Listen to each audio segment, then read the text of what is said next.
सुनाई दे रही है और वीडियो ठीक से दिखाई दे रही है? Good evening. मैं बिल्कुल ठीक हूँ। उम्मीद है कि आप भी ठीक होंगे और अपनी मेहनत अपने लक्ष्य की तरफ बढ़ रहे होंगे। चलिए चर्चा को जारी रखते हैं। आंतरिक सुरक्षा बड़ा महत्वपूर्ण विषय है। जैसा कि मैंने आपको बताया था कि हर वर्ष आप पेपर 3 में कम से कम 3 नहीं तो 4 प्रश्न भी पूछे जाते हैं और ये सब्जेक्ट बड़ा छोटा है। इसमें बहुत ज़्यादा डायमेंशन नहीं है। कुछ चीज़ों के बारे में अगर आपको अच्छा ज्ञान है, तो आप कोई भी क्वेश्चन आसानी से टैकल कर लेंगे। सीमित टॉपिक है। कश्मीर आतंकवाद के बारे में पढ़ना है, जानना है। नॉर्थ ईस्ट में जो इंसर्जेंसी है, उसके बारे में अच्छे से समझ लेना है। आतंकवाद के बारे में अच्छे से समझ लेना है। मनी लॉन्ड्रिंग, आतंकवाद से जुड़ी कुछ जो समस्याएं हैं, जैसे कि ऑर्गेनाइज्ड क्राइम और मनी लॉन्ड्रिंग, इनके बारे में अच्छे से पढ़ लेना है। तो आपकी तैयारी पूरी हो जाती है। माओवाद, नक्सलवाद, ठीक है, और सीमा सुरक्षा, बस इतना आपको अच्छे से आता है तो आप किसी भी प्रश्न का अच्छे से उत्तर दे सकते हैं।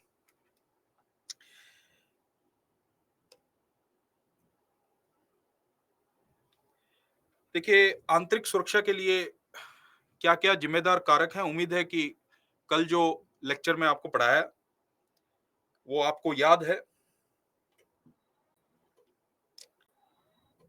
उसी से चीजें जुड़ी हुई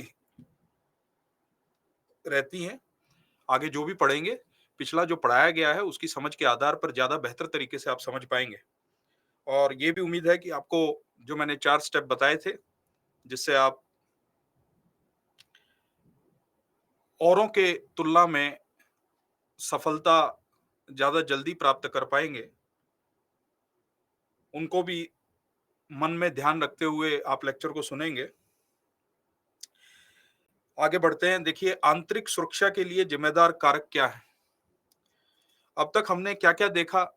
हमने आंतरिक सुरक्षा के हमने आयाम देखे। मैंने उसमें आपको बताया कि जो सुरक्षा होती है किसी भी राज्य की, वो बाह्य और आंतरिक दोनों होती है। कल मैंने इस चीज की भी चर्चा की थी कि आंतरिक सुरक्षा पे इतना जोर क्यों दिया जाता है, खासकर इस परीक्षा के सिलेबस में आंतरिक सुरक्षा क्यों महत्वपूर्ण माना जाता है, ये मैंने आपको बताया था। मैंने कौटिल्य के, सुनजू के, सिसरो के और छत्रपति शिवाजी के जो विचार थे, वो आपके सामने रखे थे। उससे आपको ये अंदाजा लगा होगा कि आंतरिक सुरक्षा का ये जो विषय है, ये क्यों ज्यादा महत्वपूर्ण माना जाता है बाहरी सुरक्षा की तुलना में। आगे बढ़ते हैं। आंतरिक सुरक्षा के लिए जिम्मेदार कारक क्या-क्या हैं? तो देखिए, पहला कारक जो है वो इतिहास का बोझ, बर्डन ऑफ हिस्ट्री। इससे आप क्या समझते हैं? देखिए, कोई भी राष्ट्र या कोई भी राज्य वो आज पैदा नहीं है, पैदा नहीं हुआ है। उसका कुछ ऐतिहासिक पृष्ठभूमि रही है। जैसे आपसे अगर मैं पूछूं कि हमारे पश्चिमी सीमा पे जो समस्याएं हैं, उसका मूल कारण क्या है, वो कहां से आता है, तो वो इतिहास से ही आता है। हमारे और पाकिस्तान के बीच में जो रिश्ते हैं, वो अच्छे नहीं हैं। आपसे पूछूं क्यों नहीं है, तो निश्चित तौर पे आपको इतिहास टटोलना होगा उस प्रश्न का उत्तर देने के लिए, है कि नहीं? तो इतिहास का बोझ यही होता है। तो ये जो ऐतिहासिक पृष्ठभूमि है, ये मैं आपके साथ निश्चित चर्चा करूंगा जब हम कश्मीर के आतंकवाद की बात करेंगे, जब हम उत्तर पूर्वी राज्यों में उग्रवाद है उसकी बात करेंगे। क्योंकि इतिहास को समझे बिना आप ये नहीं समझ सकते कि वर्तमान में स्थिति ऐसी क्यों है। मणिपुर में देखिए कितनी डिस्टरबेंस है, आप सभी न्यूज़पेपर में पढ़ते होंगे। मणिपुर में जो डिस्टरबेंसेस हैं, जो अराजकता फैली हुई है, उसकी भी ऐतिहासिक पृष्ठभूमि है। नागालैंड में जो नागा इंसर्जेंसी है, उसकी भी ऐतिहासिक पृष्ठभूमि है, जो भारत की स्वतंत्रता के बाद इस समस्या की जड़ बनता है। तो उसकी भी चर्चा हम विस्तार से करेंगे, ठीक है? तो उम्मीद है कि आपको समझ आया होगा कि इतिहास का बोझ मतलब क्या? इसमें कोई डाउट तो नहीं है?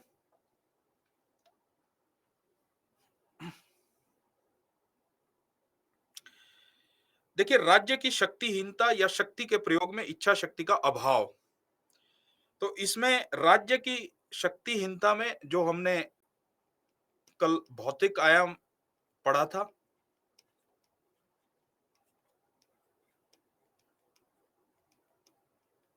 जैसे आपसे पूछूं अगर हम तुलना करें भारत और भूटान की, तो आपको क्या लगता है कि भारत और भूटान में शक्तिशाली कौन सा है?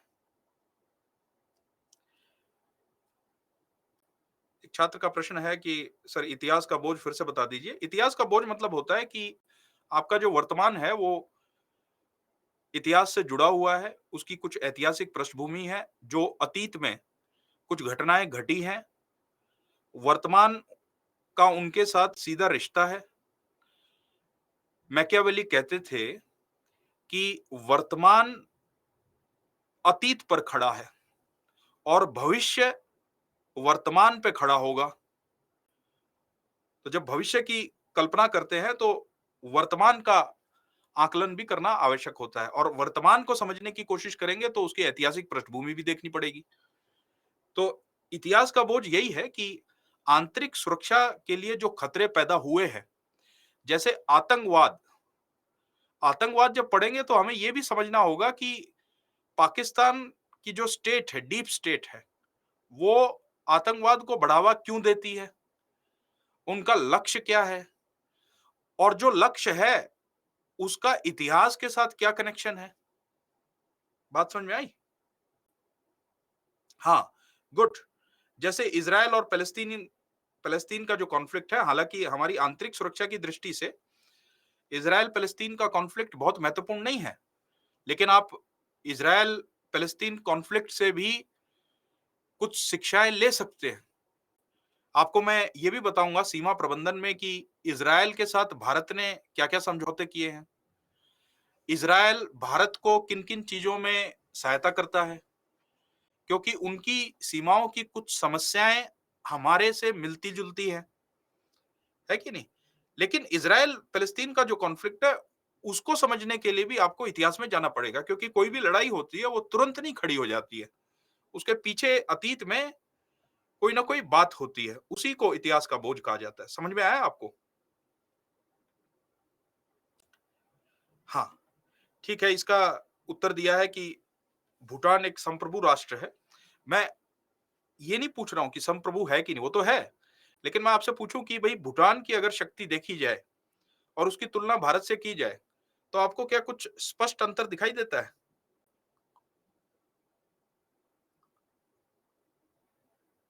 एक छात्र ने प्रश्न पूछा है कि क्या भारत को पैलेस्टीनियंस की मदद करनी चाहिए? देखिए, भारत पैलेस्टीनियन की मदद करनी चाहिए का सवाल ही पैदा नहीं होता है, भारत पैलेस्टीनियंस की मदद करता है। ये आप जो अंतर्राष्ट्रीय रिश्ते पढ़ेंगे, उसमें आपको पता चलेगा कि आज से नहीं कर रहा है भारत पैलेस्टीनियंस की मदद, कभी से ही कर रहा है और आने वाले समय में भी करेगा। ठीक है? और हमारे इज़राइल के साथ भी अच्छे रिश्ते हैं। देखिए, हमारे सामने पहला मुद्दा तो यही है कि हमारा राष्ट्रहित किसमें है। निश्चित तौर पे जो अंतर्राष्ट्रीय संबंधों में नैतिक मूल्य हैं, उनका अपना महत्व है और उन मूल्यों के हिसाब से ही भारत अपना स्टैंड लेता है। ठीक है? ये बात समझ में आई आपको? हाँ, भारत सबकी मदद करता है, बहुत अच्छा। हाँ, भारत ज़्यादा स्ट्रॉन्ग है, वेरी गुड। तो भौतिक आयाम में हमने देखा कि अगर राज्य की military, army, navy, air force, weapons, हथियार, जो फौजी है, सोल्जर्स हैं, वो अच्छे से ट्रेन्ड हैं कि नहीं, इंटेलिजेंस नेटवर्क कैसा है, टेक्नोलॉजी कितनी उन्नत है, इन सब पे निर्भर करता है कि वह राज्य अपने आंतरिक सुरक्षा से जुड़े मामलों, आंतरिक सुरक्षा से जुड़े हितों की कितनी रक्षा कर पाएगा। ये बात समझ में आई आपको? अगर राज्य शक्तिहीन है, तो निश्चित तौर पे जो तत्व है, अराजक तत्व, वो उसका लाभ उठाते हैं। सोमालिया में देखिए, सोमालिया का अगर मैं आपको उदाहरण दूं, सोमालिया का जो राज्य है, वो बड़ा कमजोर है, जिसकी वजह से वहां पर जो अराजक तत्व है, उन्होंने कब्जा कर लिया है, अलग अलग क्षेत्र बना लिए हैं, उन क्षेत्रों पे अधिकार जमा रहे हैं। बात समझ में आई? अगर राज्य शक्तिशाली नहीं है, तो आंतरिक सुरक्षा वो सुनिश्चित नहीं कर पाएगा और बाह्य सुरक्षा भी वो सुनिश्चित नहीं कर पाएगा। इसका मतलब ये है। तो राज्य में कितनी शक्ति है, इस पर भी ये निर्भर करता है। फिर शक्ति के प्रयोग में इच्छा शक्ति, इसका कल मैंने आपको उदाहरण दिया। ये जो इच्छा शक्ति है, ये मनोवैज्ञानिक आयाम का भाग है। मैंने आपको इसका एक उदाहरण भी दिया था कि जो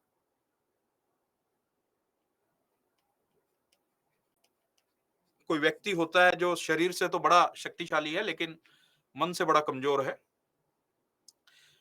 ऐसा व्यक्ति लड़ नहीं सकता, ये जानते हुए भी कि उसके पास शारीरिक शक्ति है। ऐसा ही राष्ट्रों का होता है। राष्ट्र के पास अच्छे हथियार हो सकते हैं, राष्ट्र के पास अच्छी मिलिट्री हो सकती है, राष्ट्र के पास हर वो सक्षमता हो सकती है कि अपनी आंतरिक सुरक्षा को सुनिश्चित करने के लिए वो कदम उठा सकता है।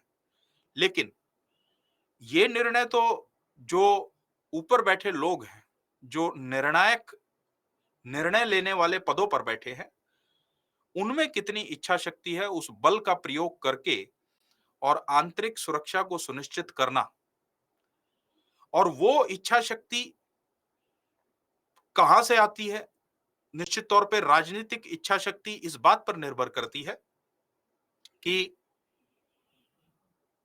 लोगों का कितना सपोर्ट है उन निर्णयों के लिए। कल मैंने आपको मनोवैज्ञानिक आयाम का एक पहलू बताया था, जिसमें मैंने जो राष्ट्र की इच्छा शक्ति है उस पर चर्चा की थी, जिसमें मैंने बताया था कि राष्ट्र की जो इच्छा शक्ति है अपने बल का प्रयोग करने और सुरक्षा को सुनिश्चित करने की, वो निर्भर करता है राजनीतिक इच्छा शक्ति पे। और राजनीतिक इच्छा शक्ति किस चीज पे निर्भर करता है, आपको अगर याद नहीं है तो मैं यहां पर दोबारा बता देता हूं। तो दो आयाम मैंने आपको बताए थे, एक भौतिक, भौतिक उम्मीद है कि आपको समझ में आया होगा। कल मनोवैज्ञानिक आयाम का मैंने आपको एक पहलू बताया था, दूसरा पहलू मैंने छोड़ दिया था, लेक्चर खत्म हो गया था। वो दूसरा पहलू भी मैं आपको बता देता हूं, ध्यान से सुनिएगा। हाँ बिल्कुल, जनता पर निर्भर करता है राजनीतिक इच्छा शक्ति, लेकिन वो एक पहलू है। तो मनोवैज्ञानिक आयाम के दो पहलू मैंने आपको बताए थे, दूसरा पहलू मैं चर्चा नहीं कर पाया था क्योंकि लेक्चर खत्म हो गया था। उसको आप अभी सुन लीजिए ध्यान से।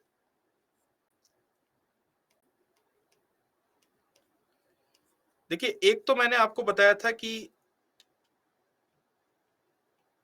राजनीतिक इच्छा शक्ति,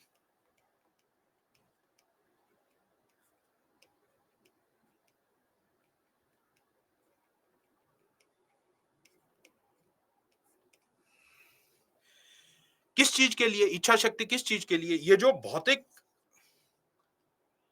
सक्षमता है, इसको उपयोग करके आंतरिक सुरक्षा को सुनिश्चित करने की इच्छा शक्ति। इसका मैंने जाते जाते आपको एक उदाहरण भी दिया था कि जब आप पर कोई बड़ा हमला होता है, तो आप में क्या ये इच्छा शक्ति है कि आपके राष्ट्र में जो बल है उसका इस्तेमाल करके जिन्होंने आपको नुकसान पहुंचाया, आप उसके साथ हिसाब बराबर कर सको, चाहे वो किसी भी तरीके से। जरूरी नहीं है कि उसके लिए हमला ही करना पड़े। क्या आप बाकी के राष्ट्रों में आपकी ऐसी साख है कि जब आप पर हमला हो तो आपकी सब सुने और उस राष्ट्र को बैकआउट कर दे? क्या आप में ये सक्षमता है कि जब हमला हो तो उन हमलों को रोक सकें? क्या आप में ये सक्षमता है कि जिन्होंने हमला किया, उनको न्याय के पटल पर लाकर उन्होंने जो कृत्य किए, उसको आप दंड दे सकें? क्या आप में ये इच्छा शक्ति है, बल प्रयोग करके? तो एक तो ये पहलू है मनोवैज्ञानिक आयाम का। ये बात समझ में आई आपको? हाँ, बहुत अच्छे। एक छात्र ने लिखा है कि वोट बैंक के कारण त्वरित निर्णय लेने का अभाव, इसको भी आप कह सकते हो। देखिए, थॉमस हॉब्स का एक बड़ा अच्छा वक्तव्य है। थॉमस हॉब्स ऐसा मानते थे कि अगर किसी भी संप्रभु शासक को, उसकी शक्ति को आप जनता पे निर्भर कर दोगे, तो वो अपनी शक्ति का सही वक्त आने पर इस्तेमाल नहीं कर पाएगा। वोट बैंक पॉलिटिक्स में इसका एक उदाहरण देखने को मिलता है, क्योंकि सरकार लोकतंत्र में जनता पर ही निर्भर है शक्ति में आने के लिए। और ऐसी स्थिति में कई बार सरकार ऐसे निर्णय नहीं ले पाती, क्योंकि उसे पता है कि ये निर्णय अगर लिए गए तो अगली बार हमें वोट प्राप्त नहीं होंगे। बात समझ में आई? तो ऐसी स्थिति में राजनीतिक इच्छा शक्ति गिर जाए। एक राजनीतिक इच्छा शक्ति गिरने का एक कारण और होता है। एक तो पूरी मेजोरिटी की सरकार आए और एक सरकार बनी हो कोalition से, कई घटक एक साथ आए हों और उन्होंने सरकार बनाई हो। अब हर घटक के अपने अपने निजी हित हैं, सेल्फ इंटरेस्ट हैं, और ये सेल्फ इंटरेस्ट आपस में टकराते हैं। उसी के हिसाब से निर्णय लिया जाता है। बात समझ में आया? और ऐसी स्थिति में जब आपस में हित टकराएंगे तो निश्चित ही अनिर्णयता की स्थिति बनेगी। कोई भी डिसीजन नहीं ले पाएंगे। इसको इनडिसिसिवनेस कहते हैं, क्योंकि सबके अपने अपने हित आपस में टकरा रहे हैं, सब एक दूसरे पे प्रेशर डाल रहे हैं। एक एक जो है, छात्र ने सही बात पूछी है कि पर सर, किसी व्यक्ति को पूर्ण शक्ति देकर हम वारलॉर्ड तो नहीं तैयार करने की स्थिति में? बिल्कुल सही बात है। शक्ति को जब आप केंद्रित कर देते हो किसी एक व्यक्ति में, तो संभावना यह भी रहती है कि उस शक्ति का दुरुपयोग हो सकता है। इसीलिए जरूरी यह है कि शक्ति में अलग अलग संस्थानों में शक्ति का संतुलन होना आवश्यक है, और उस शक्ति की सीमा भी निर्धारित होनी चाहिए। यह सीमा निर्धारित करता है संविधान, एक रिटन कॉन्स्टिट्यूशन। बात समझ में आई? संविधान बताता है, कानून बताता है, न्यायपालिका, कार्यपालिका और लेजिस्लेचर, ये जो तीनों हैं, ये एक दूसरे पर चेक रखते हैं। इस तरीके का सिस्टम बनाया होता है। तो यह बात भी सही है कि आप किसी एक व्यक्ति को पूर्ण शक्ति नहीं दे सकते। लेकिन जब आप आंतरिक सुरक्षा से जुड़ो की मामलों की बात करते हो, तो वैसी स्थिति में उस शासक को उतनी शक्ति तो देनी आवश्यक है ताकि वो अनिर्णयता की स्थिति में ना पहुंचे, वो निर्णय लेने की स्थिति में हो। बात समझ में आई? अब दूसरा पहलू समझिए ध्यान से, ध्यान देकर। दूसरा पहलू है कि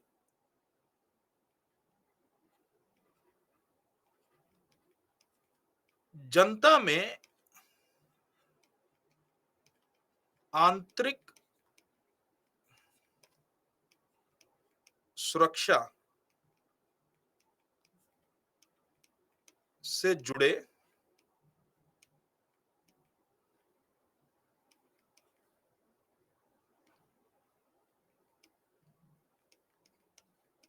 कारणों या घटकों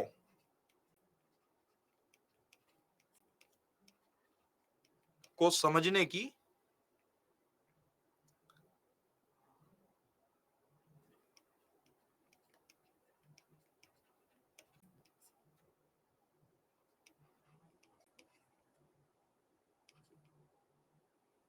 कितनी क्षमता है।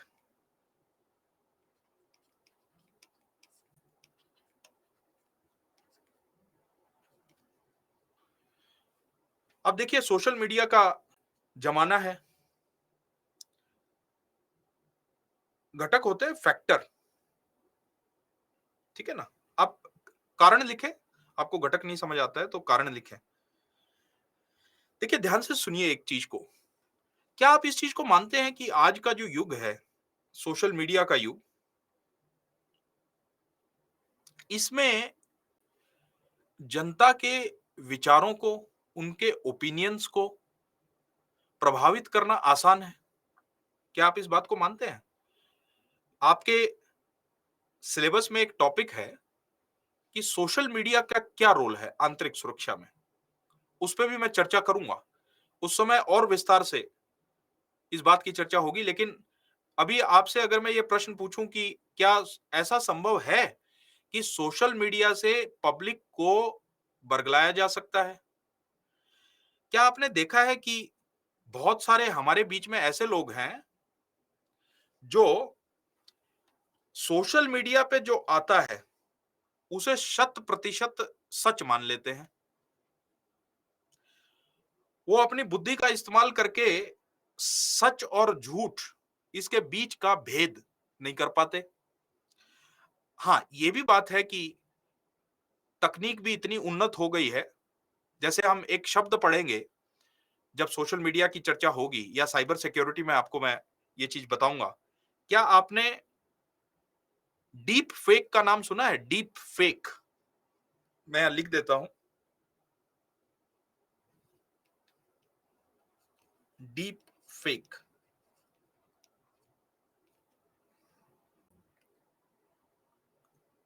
डीप फेक क्या है? क्या आप बता सकते हैं? इससे आप क्या समझते हैं?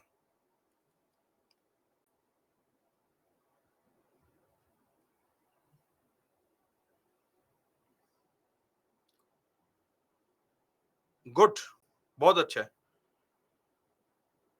हाँ, देखो बहुत सारे बच्चों ने बोला है हमें नहीं पता है। ठीक है, मैं आपको बता देता हूं। देखिए, आप आर्टिफिशियल इंटेलिजेंस जानते हैं ना? आर्टिफिशियल इंटेलिजेंस और पावरफुल कंप्यूटर, इनसे मिलके एक क्षमता डेवलप की गई है कि आप किसी भी लीडर का ऐसा वीडियो या फोटो क्लिक कर सकते हो जो बिल्कुल सच दिखाई देगा। जरा कल्पना करो कि अमेरिका का जो राष्ट्रपति है बाइडेन, उसका कंप्यूटर से एक ऐसा वीडियो बना दिया जाए जो बिल्कुल ऐसा लगे कि ये जो भी कह रहा है ये बाइडेन ही कह रहा है।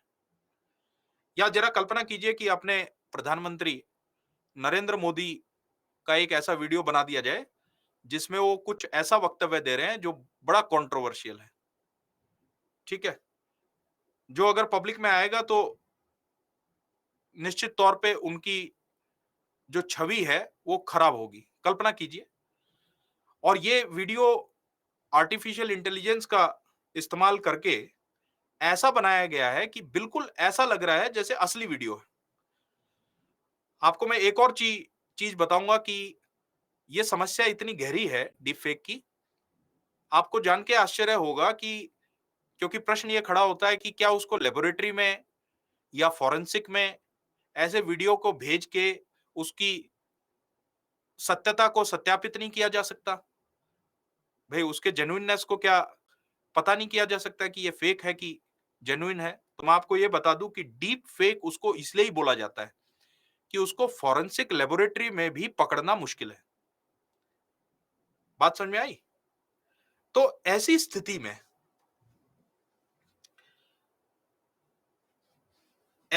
में आप समझिए कि सोशल मीडिया पे क्या-क्या आता रहता है। उस सोशल मीडिया के मैसेजेस को समझना, ये किस लिए भेजा गया है, अपनी ओपिनियन को ऑब्जेक्टिव रखना, ये जनता के लिए, इसको बोलते हैं सोशल इंजीनियरिंग। ये जनता के लिए बड़ा मुश्किल हो जाता है। आप कल्पना कीजिए कि क्या ऐसी संभावना की जा सकती है कि किसी सरकार के विरुद्ध सोशल मीडिया पर एक ओपिनियन बनाने का काम किया जाए और अंततः उस सरकार को पलटने का, चाहे वो लोकतंत्र के जो माध्यम है जैसे कि इलेक्शन इलेक्शन के माध्यम से ही किया जाए, आपको एक उदाहरण देता हूं कैम्ब्रिज एनालिटिका का। कैम्ब्रिज एनालिटिका एक ऐसी संस्था थी जिस पर यह आरोप लगा कि यूरोप में, वो भारत में भी एक्टिव थी, जिसने ब्रिटेन में जो ब्रेग्जिट है, ब्रिटेन का जो यूरोपियन यूनियन से बाहर जाना है, इस पे उन्होंने रेफरेंडम किया था।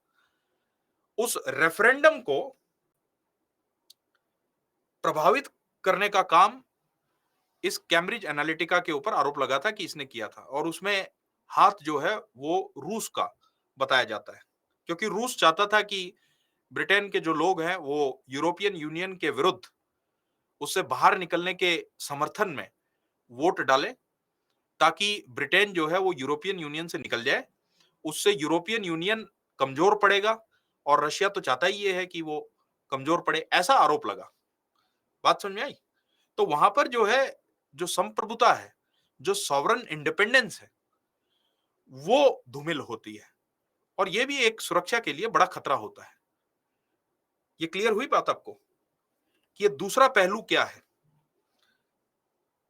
कि जनता में क्या ये क्षमता है सच को सच और झूठ को झूठ पहचानने की, या झूठ से प्रभावित होकर वो अपनी ही सरकार के विरुद्ध हो जाते हैं।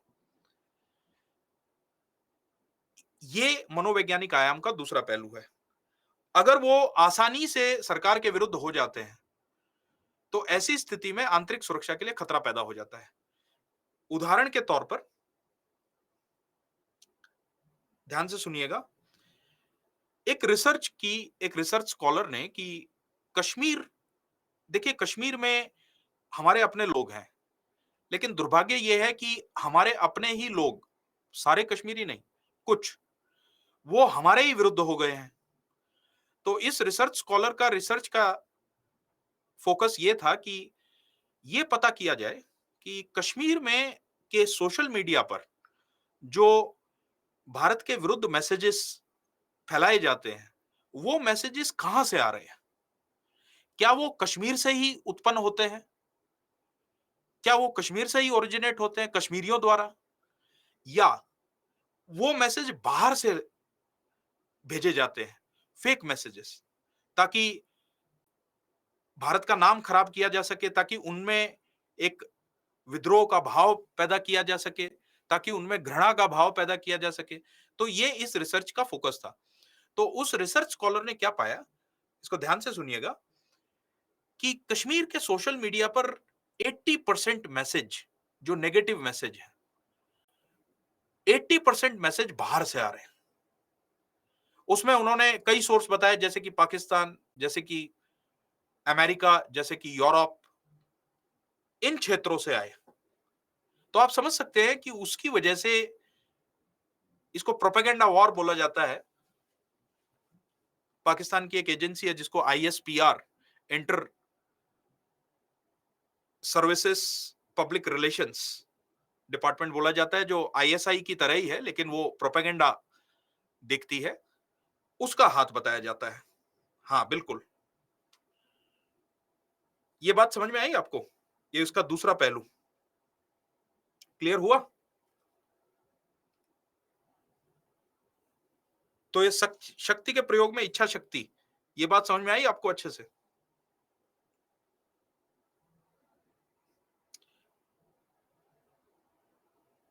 हाँ, जिसको कुछ डाउट है तो आप डाउट पूछिए। जो चीज, जो भी पहलू नहीं समझ में आया है, मैं उसको दोबारा समझा दूंगा।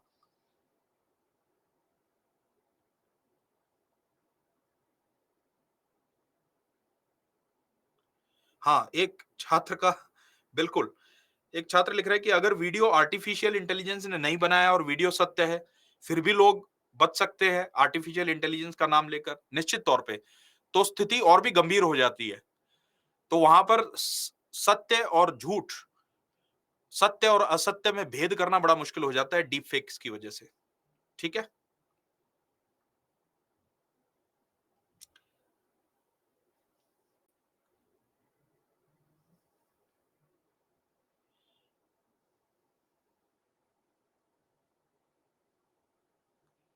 एक छात्र का प्रश्न है कि कश्मीर का एग्जाम्पल नहीं समझे हम।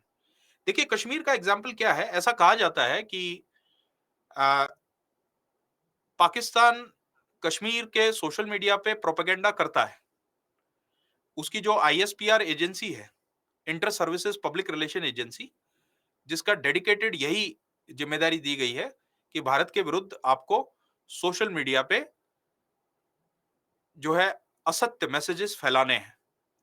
जैसे कि आपको मैं एक उदाहरण देके समझाता हूं।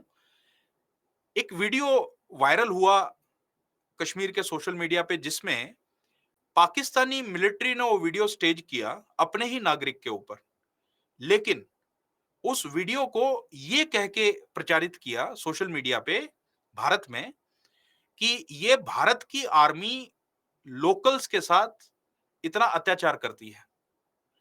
वो बाद में उस वीडियो को एविडेंस के साथ उसको असत्य घोषित किया, लेकिन आप समझ सकते हैं कि इस तरीके के कितने अटेम्प्ट होते होंगे और छवि खराब करने की कोशिश की जाती होगी।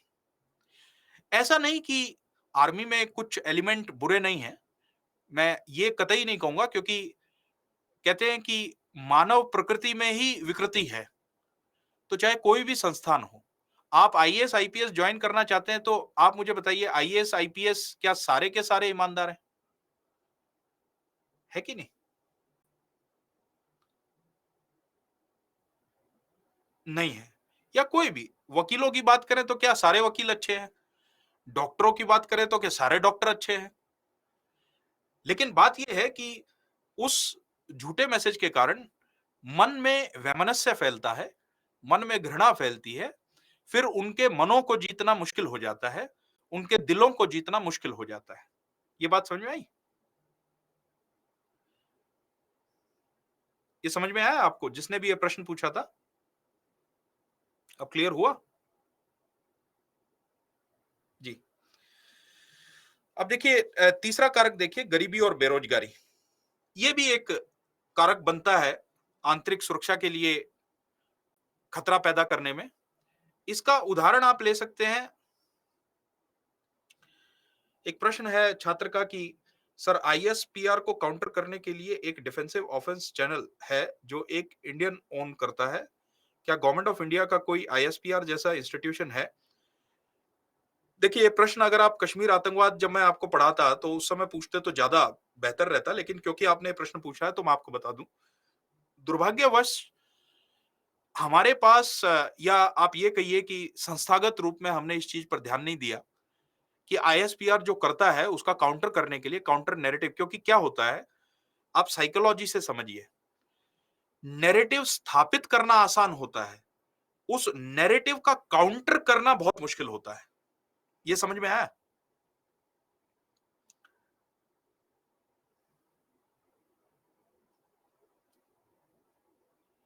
नैरेटिव को स्थापित करना, जैसे देखिए, प्लेटो की एक थ्योरी है, केव एलिगोरी उसको बोला जाता है।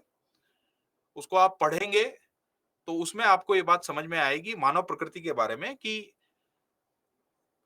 व्यक्ति के जो अनुभव होते हैं और जो पहले बात उसके मन में बैठ जाती है, उसको वो अपनी आइडेंटिटी का हिस्सा बना लेता है और बाद में उस विचार को बदलना बहुत मुश्किल होता है, उसके लिए बड़ा एफर्ट लगाना पड़ता है। तो ये हमारी कमी रही दुर्भाग्यवश कि हम एक पॉजिटिव नैरेटिव वहां पर क्रिएट नहीं कर पाए और वहां पर जो वॉइड था उसको भरा, उस खालीपन को भरा आईएसपीआर ने एक नेगेटिव प्रोपेगेंडा से। तो आज स्थिति यह है कि आज एक पॉजिटिव नैरेटिव क्रिएट करना एक बहुत बड़ा चैलेंज है। तो यह हमारी तरफ से भूल रही है। ठीक है। एक प्रश्न है छात्र का कि नैरेटिव क्या होता है? देखिए, नैरेटिव होता है कि आप किसी चीज को किस नजरिए से देखते हैं। आप उसको पॉजिटिव नजरिए से भी देख सकते हैं और नेगेटिव नजरिए से भी देख सकते हैं। प्रोपेगेंडा सिर्फ कश्मीर में होता है ऐसा नहीं है। आपको जैसे इसका उदाहरण दूं, माओवाद और नक्सलवाद का, तो वहां पर भी प्रोपेगेंडा होता है और वहां प्रोपेगेंडा करते हैं जो फोल्क आर्टिस्ट होते हैं, जो नुक्कड़ नाटक बहुत अच्छे से करते हैं या संगीत बहुत अच्छा गाते हैं। उन गायकारों को जो है सीपीआई माओइस्ट हायर कर लेती है और उनको फिर जनता के बीच भेजती है। फिर वो गाने ऐसे गाते हैं कि ऐसा दिखाने की कोशिश करते हैं कि ये जो सरकार है वो हमारी दुश्मन है, ये हमारी दोस्त नहीं है।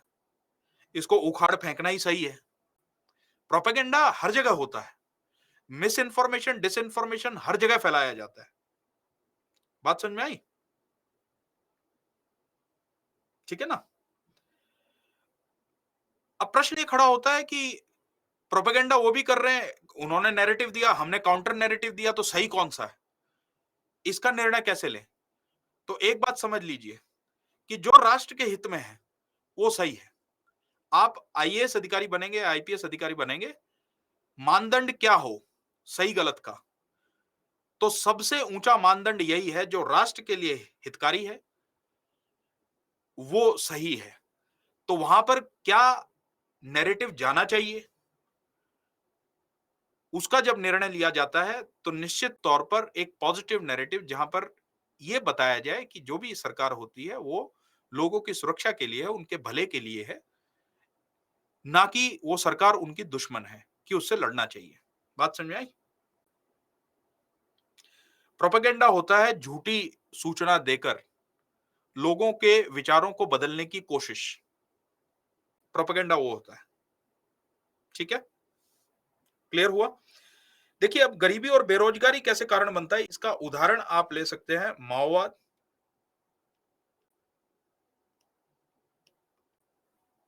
और नक्सलवाद का क्षेत्र।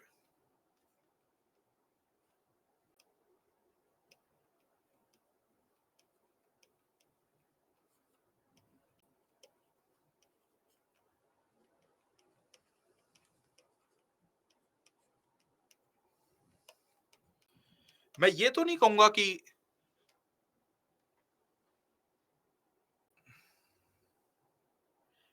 हाँ, आप जो है अपना प्रश्न पूछें। नैरेटिव का रिप्लाई मैंने आपको दे दिया है। नैरेटिव होता है किसी चीज को देखने का नजरिया।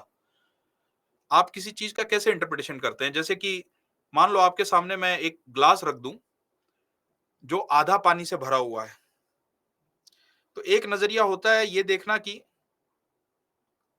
ये ग्लास आधा भरा हुआ है, एक नजरिया होता है ये ग्लास आधा खाली है। एक नकारात्मक नजरिया होता है, एक सकारात्मक नजरिया होता है। कमी तो हर जगह है। ऐसी कोई जगह है पूरी दुनिया में जहां पर कमी ना हो? निश्चित तौर पे परफेक्ट कोई नहीं होता, लेकिन जो कमियां हैं उस पर सुधार करने का काम करना चाहिए। लेकिन उसका दुरुपयोग करके लोगों को भड़काना, ये गलत बात होती है। ये बात समझ में आई आपको? देखिए, गरीबी करप्शन का भाव लाती है ऐसा निश्चित नहीं कहा जा सकता, लेकिन उसकी संभावना बढ़ा देती है। इसीलिए ये गरीबी और बेरोजगारी आंतरिक सुरक्षा के लिए खतरों के कारकों में इसलिए गिना जाता है क्योंकि ऐसा देखा जाता है कि जहां बहुत गरीबी होती है, जहां पर बहुत बेरोजगारी होती है, वहां पर संभावना ज्यादा ये रहती है कि ऐसे लोगों को बरगलाया जा सकता है, ऐसे लोगों को ऐसे संगठन ज्वाइन करने के लिए भड़काया जा सकता है।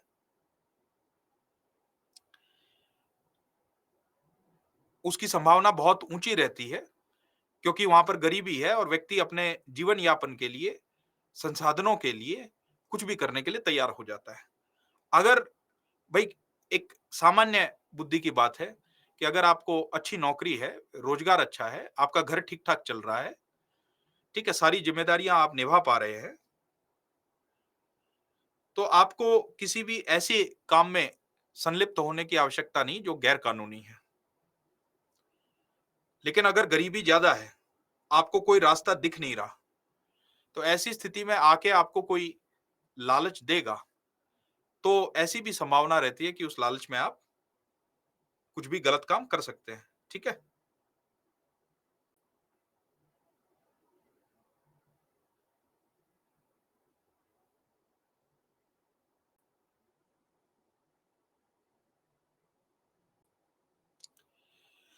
एक प्रश्न है, लेकिन सर अधिक देश में संपन्नता होने पर देश के लोग यह समझने लग जाते हैं कि अन्य क्षेत्र के लोग हमारे देश की संपदा का दोहन कर रहे हैं। यह भी तो नक्सलवाद निश्चित तौर पे। देखिए, किसी भी संपदा का दोहन नहीं होना चाहिए, उसका एक्सप्लॉयटेशन नहीं होना चाहिए। हाँ, आप उसको इस्तेमाल करके लोगों के जीवन को बेहतर बनाएँ। नक्सलवाद और माओवाद में इसकी विस्तार से चर्चा करूँगा मैं। ठीक है?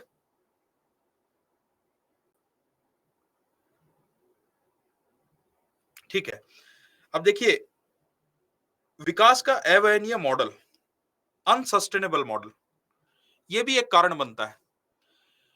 अनसस्टेनेबल मॉडल का मतलब क्या होता है?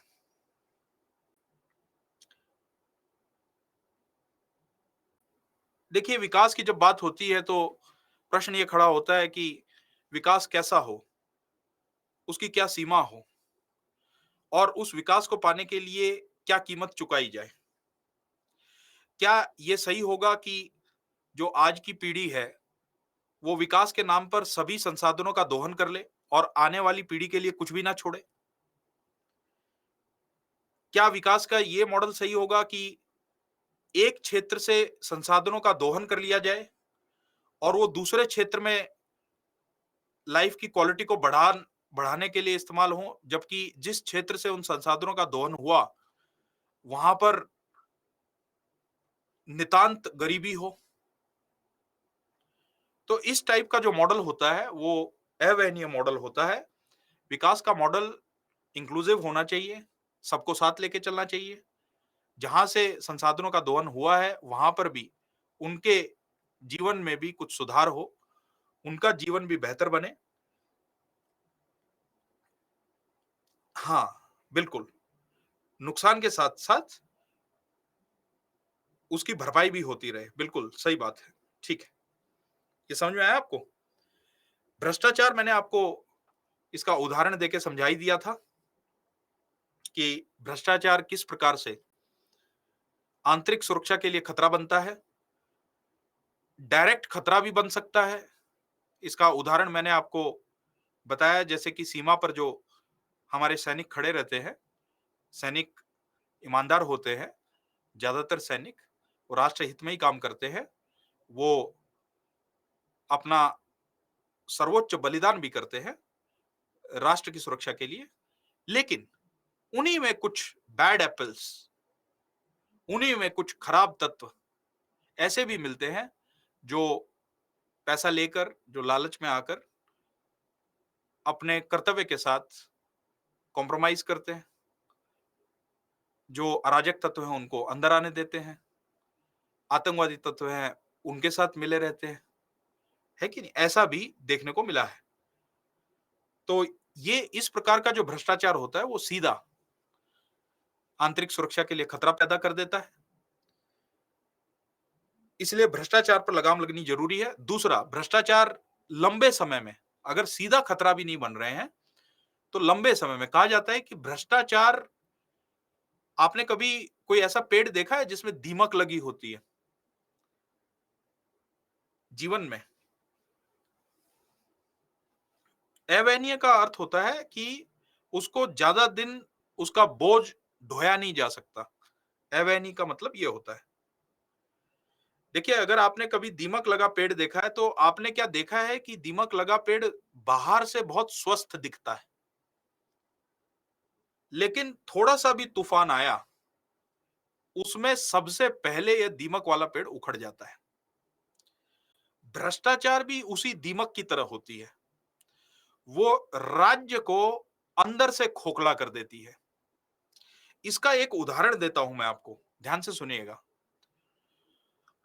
देखिए, खोखले का मतलब क्या है? खोखले का मतलब यह होता है कि जब भी संकट आता है, उस संकट से निपटने की क्षमता खत्म हो जाती है।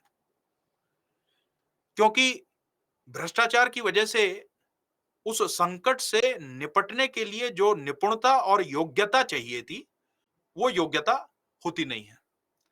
आपको एक उदाहरण देता हूं, 26/11 का जो हमला हुआ मुंबई के ऊपर, और जो मुंबई पुलिस ने उसका रेस्पॉन्स दिया, बाद में एनएसजी कमांडोज बुलाने पड़े, उन्होंने ऑपरेशन किया, लेकिन 26/11 के हमले में बहुत सारे लोग मारे गए।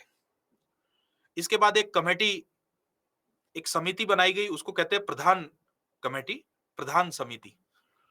प्रधान समिति का टास्क ये था कि ये देखना कि 26/11 का जो हमला हुआ, उसमें मुंबई पुलिस विफल क्यों हुई? उसके क्या कारण हैं? इस समिति ने कुछ नकारात्मक टिप्पणी की मुंबई पुलिस के शीर्ष अधिकारियों से संबंधित और बताया कि कैसे वो नेतृत्व करने में विफल हो गए। किस प्रकार से आप अगर पैरामिलिट्री या आर्मी देखेंगे तो वो स्टैंडर्ड ऑपरेटिंग प्रोसीजर्स एसओपीस की का अभ्यास करते रहते हैं। प्रधान समिति कहती है कि जब 26/11 का हमला हुआ तो बहुत सारे अधिकारियों को यही नहीं पता था कि किसको क्या ऑर्डर देना है, किसको क्या जिम्मेदारी देनी है। वो भी एक कारण बना कि ज्यादा कैजुअलिटी क्यों हुई, वरना कम लोग मारे जाते। ठीक है, बात समझ में आई? अभी कश्मीर में एक डीवाईएसपी की हत्या कर दी आतंकवादियों ने।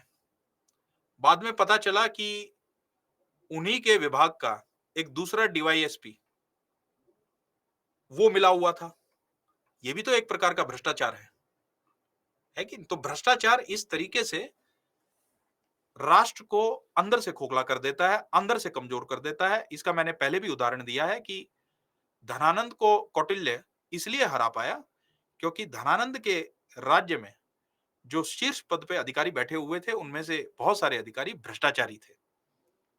उसका लाभ लेकर और नंद साम्राज्य को ध्वस्त कर दिया। ये क्लियर हुआ आपको कि ये भ्रष्टाचार किस प्रकार से कारण बनता है?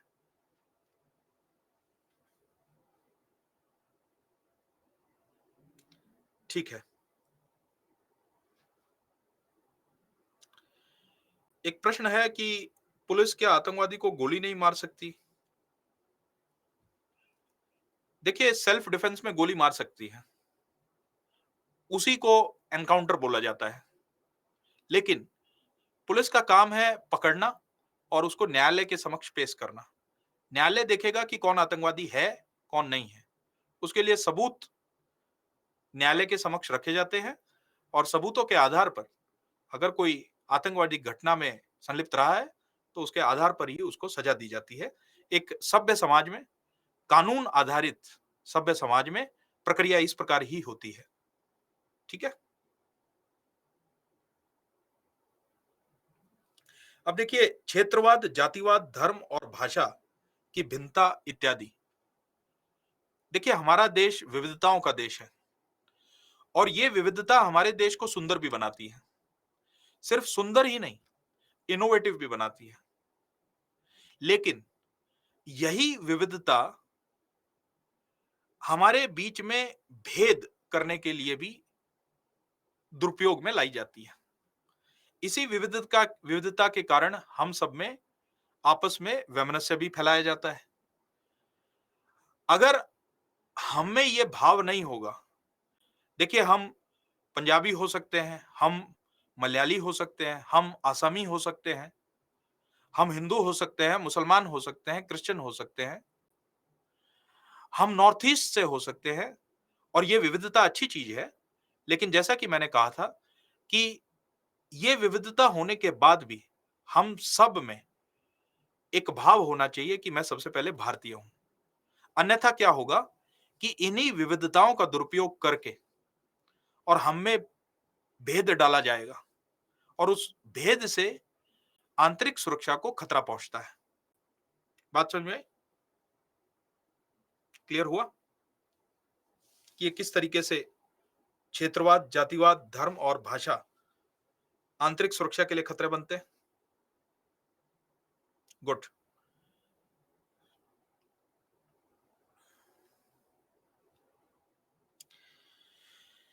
देखिए, आंतरिक सुरक्षा के लिए एक कारक जो है, जो खतरा बन सकता है, वो स्थलीय और तटीय सीमाओं की भौतिक स्थलाकृति और सुरक्षा में कमियों के कारण शिथिलता।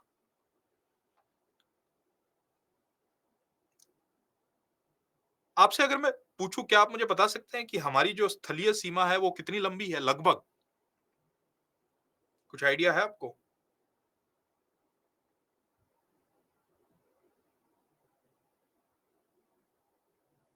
गुड।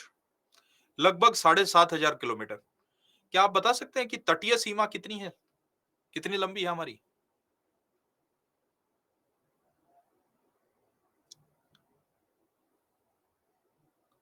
Good, very nice. लगभग 15,000 किलोमीटर। आप इस सीमा को लंबा मानेंगे?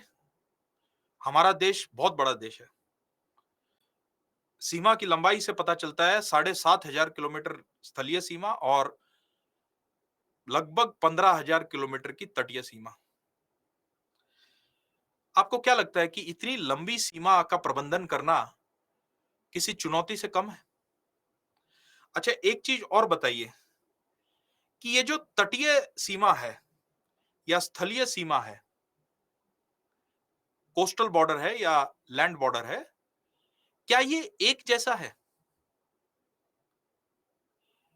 इसका जो टेरेन है, क्या वो एक जैसा है? नहीं है, एक जैसा बिल्कुल नहीं है। तो आप देखेंगे कि कहीं पर तो दलदल है, कहीं पर मरुस्थल है। राजस्थान में जाएंगे तो मरुस्थल मिलेगा। गुजरात में जाएंगे रन ऑफ कच्छ में, तो वहां पर आपको दलदली क्षेत्र मिलेगा। पंजाब में जाएंगे तो वहां आपको खेत मिलेंगे, फील्ड मिलेंगे। आप पाकिस्तान बॉर्डर को देखेंगे तो वहां पर पहाड़ भी हैं, जंगल भी हैं, है कि नहीं? एलओसी को अगर आप देखेंगे तो ऐसे ही जो चीन के साथ लगती सीमा है, उसका भी यही हाल है। वो भी पहाड़ों से होकर गुजरती है, ऊंचे पहाड़ों से। वो भी जंगली क्षेत्र से होकर गुजरती है। म्यांमार सीमा का भी यही हाल है कि नहीं? अच्छा, बांग्लादेश बॉर्डर का, बांग्लादेश बॉर्डर एक विशेष प्रकार का बॉर्डर है। वहां पर आपको नदी क्षेत्र बहुत मिलेगा। वहां पर तो स्थिति ऐसी है कि आप उसको पूरी फेंसिंग कर ही नहीं सकते, क्योंकि वहां बाढ़ आती रहती है, नदियों में पानी ज्यादा आता रहता है, तो आप पूरे बॉर्डर को फेंस नहीं कर सकते। अच्छा, कहीं पर जो है, हाँ, डेल्टा एरिया भी है, बिल्कुल सही बात है। कहीं पर सुंदरबन क्षेत्र है, बिल्कुल। अच्छा, एक और चीज है कि अब वेस्ट बंगाल का जब बॉर्डर देखते हैं बांग्लादेश के साथ, तो वहां पर आपको जनसंख्या बहुत हैवी मिलेगी, जो पॉपुलेशन डेंसिटी है। तो हमारा जो लैंड बॉर्डर है या कोस्टल बॉर्डर भी आप देखिए, कोस्टल बॉर्डर सीधा तो नहीं है, कहीं पर बहुत इंडेंटेशन है, कहीं पर सुंदर वन है कि नहीं? वो भी एक जैसा नहीं है। तो इसलिए जो उसकी भौतिक स्थलाकृति है हमारे सीमाओं की, चाहे वो तटीय सीमाएं हों या स्थलीय सीमाएं हों, वो भिन्न भिन्न होने के कारण, आपसे अगर मैं एक बात पूछूं कि ये जो भिन्नता है हमारे बॉर्डर एरियाज में, क्या हर एक बॉर्डर के लिए एक जैसी स्ट्रेटजी होनी चाहिए? क्या ऐसा हो सकता है कि हम एक ही स्ट्रेटजी बनाएं और हर एक बॉर्डर पे वही चल जाए? नहीं। तो ये भी एक चुनौती है, ये भी एक बड़ी चुनौती है कि अलग अलग भौतिक स्थिति होने के कारण, भौगोलिक स्थिति होने के कारण वहां पर अलग अलग स्ट्रेटजी अपनानी पड़ेगी। एक स्ट्रेटजी से काम नहीं चलेगा। अच्छा, एक बात और बताइए कि जो हमारी सीमाएं हैं, क्या उन सीमाओं पे पड़ोसियों की वजह से शांति है या अशांति है? तो दोनों प्रकार के हमें मिलते हैं। आप पाकिस्तान बॉर्डर पे देखेंगे तो अशांति है, चीन बॉर्डर पे भी अब अशांति होने लग गई, लेकिन दोनों चुनौतियां अलग अलग हैं। अगर आपसे पूछूं भूटान का जो बॉर्डर है वो कैसा है? वो शांत है। हाँ, लेकिन शांत, जब हम उत्तर पूर्वी राज्यों में उग्रवाद की चर्चा करेंगे, उसमें बोडो उग्रवाद की जब मैं चर्चा करूंगा तो उस समय बताऊंगा कि भूटान के बॉर्डर पे भी समस्याएं रही हैं। आप ये नहीं कह सकते कि शांति, आप ये बोल सकते हैं कि दोनों देशों में अच्छा सौहार्द है, अच्छी मैत्रीपूर्ण संबंध है, मित्रता है, जिसकी वजह से जो है भूटान कॉपरेट करता है, जिसकी वजह से हम उस समस्या पे काबू भी पा सके। लेकिन समस्या वहां भी रही है। नेपाल बॉर्डर देखिए, नेपाल बॉर्डर पे तो आपको कोई वीजा ही नहीं लगता। आप कह सकते हैं कि पोरस बॉर्डर है, आप आ जा सकते हैं, कोई भी आ जा सकता है कि नहीं? तो वहां पर वहां की चुनौतियां अलग हैं। बात क्लियर हुई? ठीक है। अगला जो टॉपिक है उसमें हम स्थलीय सीमाओं और तटीय सीमाओं की चर्चा करेंगे, तो और डिटेल में चर्चा होगी उसकी। ठीक है। एक प्रश्न है कि ऐसा क्यों सर? तो ये इस प्रश्न को आप पूरा लिखें, तो मुझे समझ आएगा कि ये प्रश्न किस संदर्भ में पूछा गया है। ठीक है। हाँ, एक छात्र का कहना है कि बांग्लादेश से भी इलीगल इन्फिल्ट्रेशन, हाँ, इलीगल इन्फिल्ट्रेशन की समस्या देखिए, वो अलग चुनौती है। वो हमें चीन सीमा पे देखने को नहीं मिलती, वो हमें भूटान सीमा पे देखने को नहीं मिलती, है कि नहीं? वो हमें पाकिस्तान में भी इलीगल इन्फिल्ट्रेशन, मतलब आतंकवादियों का है, लेकिन इलीगल माइग्रेशन की समस्या नहीं है। इलीगल इन्फिल्ट्रेशन और इलीगल माइग्रेशन ये अलग अलग चीजें हैं। ठीक है, क्लियर हुआ?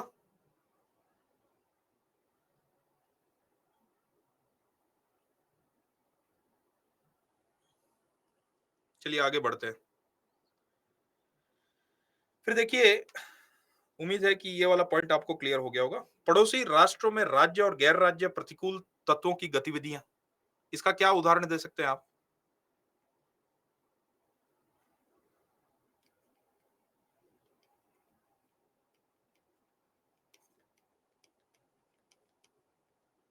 पाकिस्तान द्वारा पोषित